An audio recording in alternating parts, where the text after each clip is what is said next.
Une préparation. C'est quoi le ramadan? Les gens maintenant se préparent, et malheureusement ça va nous faire rire, car il y a des malheurs qui nous tombent sur la tête, on ne sait pas si on doit pleurer ou rire. Maintenant, il y a des gens qui sont prêts, ils ont mis de l'argent de côté. Pourquoi tu as mis de l'argent de côté? Tu pars en vacances? Non. Et pourquoi? Pour le ramadan. Allahu Akbar. Pour le ramadan, qu'est-ce qui se passe? Qu'est-ce qu'il va voir pendant le ramadan? Il va voir de la bouffe. Je m'excuse le terme, je ne vais pas manger, je vais dire manger parce que manger, si ça aurait été manger, tu n'aurais pas mis de l'argent de côté. Si tu mets de l'argent de côté plus que le mois passé, l'autre mois, il y aura la bouffe. Ça nous fait rire. Mais c'est notre âme. C'est notre vie, c'est notre monde d'adorer Allah Azza wa Jal. C'est notre vie, c'est notre religion, c'est comme ça qu'on adore Allah Azza wa Jal. Vous allez voir que c'est nous-mêmes qui font ce genre de ramadan. Et on est fiers. On est là à dire, ah, j'ai fait le ramadan. Oh, il n'a pas fait le ramadan, lui. Et toi qui as fait le ramadan, c'est comment? Hallo fukr mousso. Hallo fukr mousso. Il se prépare, il a mis de l'argent de côté pour le ramadan. Il va manger de toutes sortes. Et si vous voulez avoir la preuve, posez la question aux boucheries dans votre quartier. Il y a un boucher ici, je m'excuse. Oh, toi le boucher, quel mois qui te fait la grande recette? Quel mois? Il vous le dira. Le mois de ramadan. Pourquoi? Qu'est-ce qu'il y a? Les juges, ils sont là. Les gens de la bouffe, ils sont là. Ils vont manger. Je vais vendre plus de vaches. Je dois besoin de plus d'avions. C'est pour qui ça? Pour les gens de Ramadan, pour les jeunes qui vont jeûner. Demandez la question en même temps au boulanger. Quand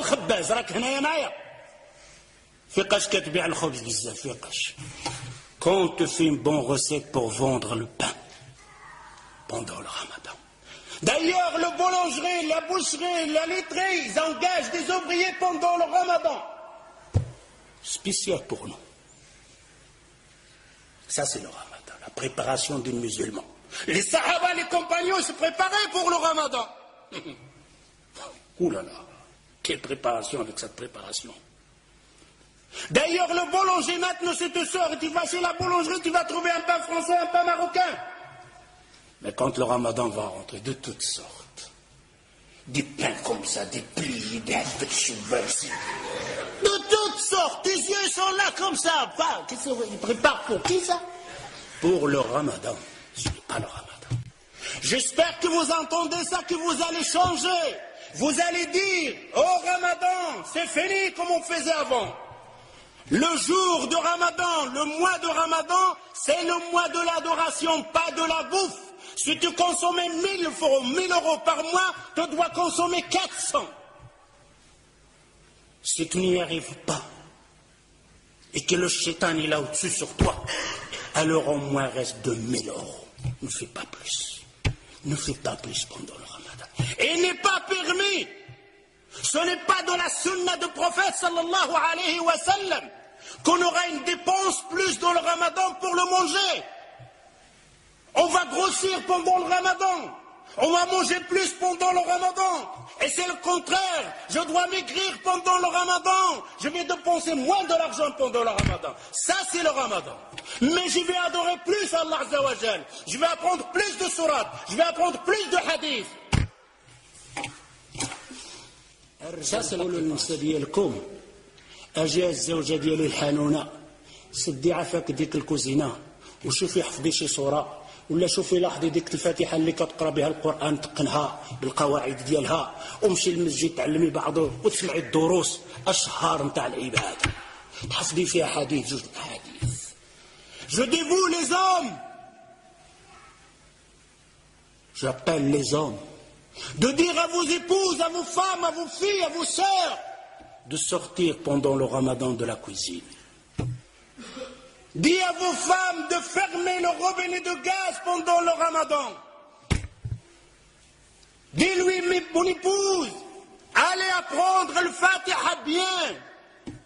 celle que tu récites que dans ta prière et tu ne sais même pas comment tu la récites.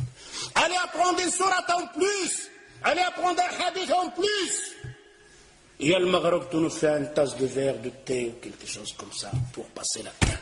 Car il nous attend une autre adoration qu'on appelle At-Tarawih. Quel Tarawih.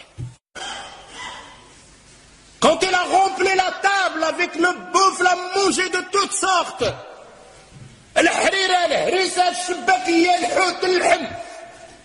Et après, il va faire le tarawih. Quel tarawih tu vas faire? Quand il fait le recours, il reste comme ça, coincé. Presque debout. S'il fait un recours normal, tout le harira aoud. Une femme va faire comme une femme auparavant. Son mari, il l'a massacré avec cuir, préparé, toutes sortes à manger. Pendant tout le ramadan, il ne sort pas de la cuisine. Surtout quand il avait des enfants, masha'Allah. Il doit déposer tout ça. Les enfants mangent, il est à la cuisine. Pendant le ramadan, pendant le maghreb, la femme, elle est à la cuisine, et le père et les enfants, ils mangent. Et il arrive avec les marmites. C'est quoi ça? C'est quoi ce ramadan? Alors cette femme, vous savez qu'est-ce qu'elle a fait à la fin du ramadan? Il a pris ses casseroles, il les a bien attachées, il l'a mis dans la sac de poubelle, il a dit, oh le ramadan, j'espère que tu ne reviens plus jamais. Alors, il en a marre du ramadan. C'est pour ça qu'on a certaines personnes maintenant, ils ont peur même de ramadan. Ne changez pas ça. Si vous restez toujours la même chose, alors je vous dis, on n'a rien compris au mois de Coran. Vous n'avez rien compris et on n'a rien compris au mois de Coran. J'espère en entendant ça. Ta'ahdullah Azza wa Jal. Vous faites une promesse à Allah Azza wa Jal. Fini le ramadan dans le temps. Fini le ramadan de la bouffe. Fini le ramadan de la dépense. Fini le ramadan de remplir la boulangerie et la boucherie. Laissez-les avec leur viande et leur manger. On a versé les rôles. Le mois qu'on doit dépenser, le mois on dépense le plus. Le mois qu'on doit se bagarrer, le mois on se bagarre le plus. Est-ce que le temps n'est pas venu de réfléchir un peu, de regarder ce hadith que le prophète sallallahu alayhi wa sallam, il te dit, oh toi qui as vécu un an plus que l'autre, il t'a jeûné un ramadan plus que l'autre, tu le dévances d'une distance entre la terre et le ciel. C'est la parole du prophète sallallahu alayhi wa sallam. Mais mes frères et sœurs, quel genre de ramadan? Celui qui en fait d'habitude, celui de manger, celui de passer son temps devant la télévision, celui de dire viens on va tuer le temps. Pendant le ramadan il ne prend pas un mot sale, agir le waqt. Viens on va tuer le temps. Tu vas tuer le temps toi. Le temps, combien de gens l'a tué? Et personne ne pourra tuer le temps. Le temps le sait. رمضان الذي أنزل فيه القرآن هدى للناس وبينات من الهدى والفرقان